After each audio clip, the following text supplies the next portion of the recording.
Bonjour Jean-François Poli.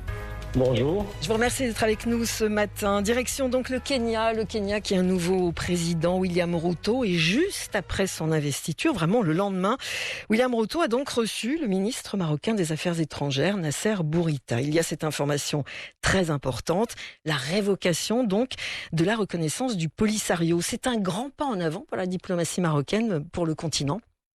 Oui, c'est un grand pas en avant parce que ça montre le ralliement de plus en plus de pays à la position du Maroc sur ces provinces du Sud, sur la protection de son intégrité territoriale, sur l'affirmation de la marocanité du Sahara. Et on voit que non seulement un certain nombre de pays dans le Maghreb ont apporté leur soutien, et maintenant vers l'Afrique de l'Est, ça se propage, et de plus en plus de pays sont convaincus par la pertinence de la position marocaine.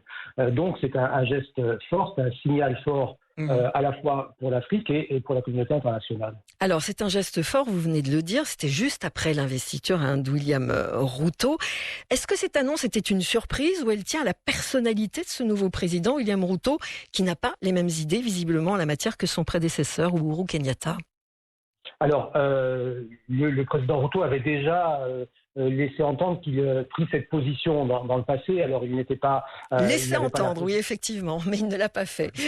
Voilà. Et aujourd'hui, maintenant qu'il dirige le pays, il a évidemment plus de liberté, et il veut affirmer sans doute aussi que c'est une nouvelle ère pour son pays qu'il entend marquer par des gestes forts sur le plan international et sur le plan interne aussi sans doute.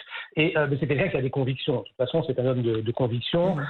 Tout son passé le démontre. Donc, il a voulu faire un geste fort, s'affirmer ou affirmer une position qu'il avait sans doute, mais qu'il ne pouvait pas exprimer pour des raisons diverses et variées d'ordre interne, sans doute.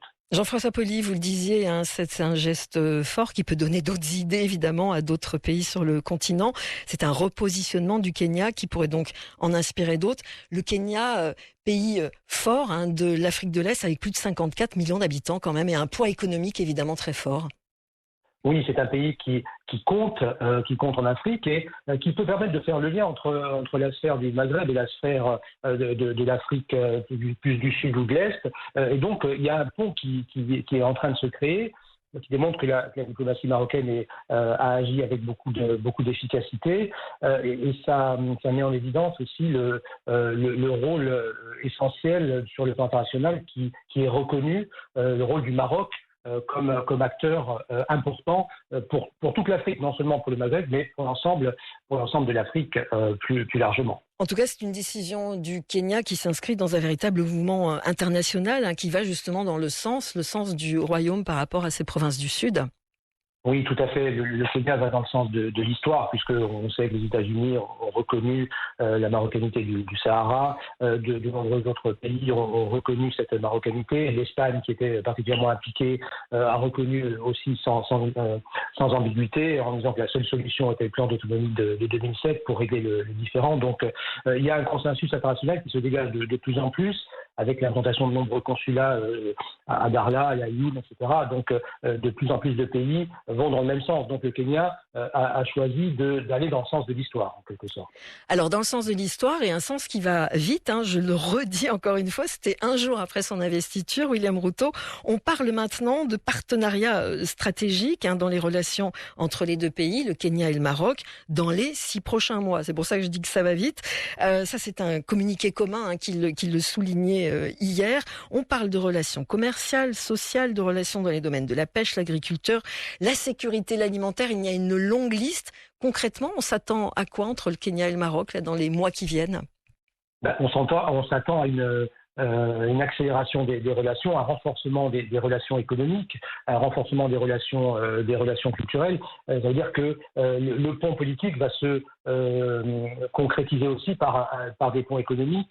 On parle également d'une ouverture de liaison aérienne entre Casablanca et Nairobi par la rame. Donc, il y a une volonté d'accélérer. Une ambassade devrait être ouverte à Rabat aussi. Oui, très prochainement, effectivement. Prochainement. Le Maroc déjà participe à des projets d'électrification dans le nord-est du Kenya, donc ça va sans doute se renforcer. Il y aura sans doute des échanges culturels, puisque déjà de nombreux Kenyans sont au Maroc. Donc, il va y avoir de plus en plus de relations qui va être profitable aux deux pays qui sont des pays importants de l'Afrique. Et donc, quand on renforce l'économie, on renforce tout. Pour le profit de chacun des pays et de l'ensemble de leur population. Donc c'est un point très, très positif, avec une accélération aussi du point de vue économique, culturel, vous l'avez évoqué, dans le secteur de la pêche, de l'agriculture, de la sécurité alimentaire, qui est un point essentiel important pour le aujourd'hui. continent, oui, bien sûr. Oui.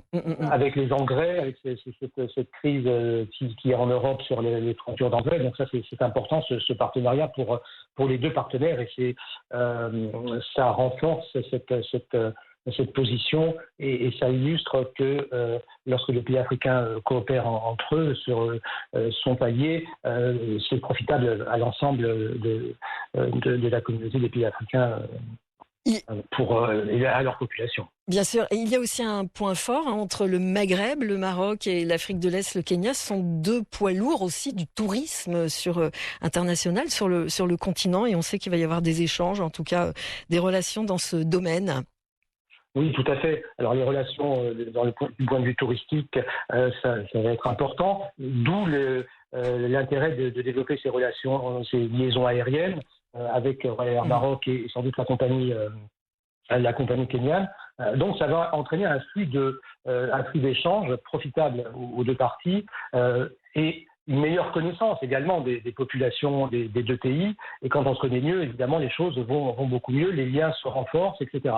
Donc c'est un mouvement général d'union, le terme va être un peu excessif, mais de rapprochement, de meilleures connaissances entre les deux pays. Et ça montre aussi que le Maroc est loin d'être isolé. Il n'était pas isolé, mais il a un rôle de leader au sein de la communauté des États africains. Et ce rôle de leader est démontré par ce développement du renforcement des relations, notamment avec le Kenya en l'espèce. Voilà, le Kenya, dont on attend l'ouverture d'une ambassade bientôt à Rabat. Je peux rappeler un chiffre, environ 43% des États africains qui ont ouvert leur consulat à Laayoune et Dakhla dans les provinces du Sud. Voilà, je vous remercie infiniment, Jean-François Pauly, d'avoir été avec nous ce matin. Vous étiez notre invité, chercheur à l'Observatoire géopolitique de Paris. Je vous souhaite une bonne journée. Pour vous aussi. Au revoir.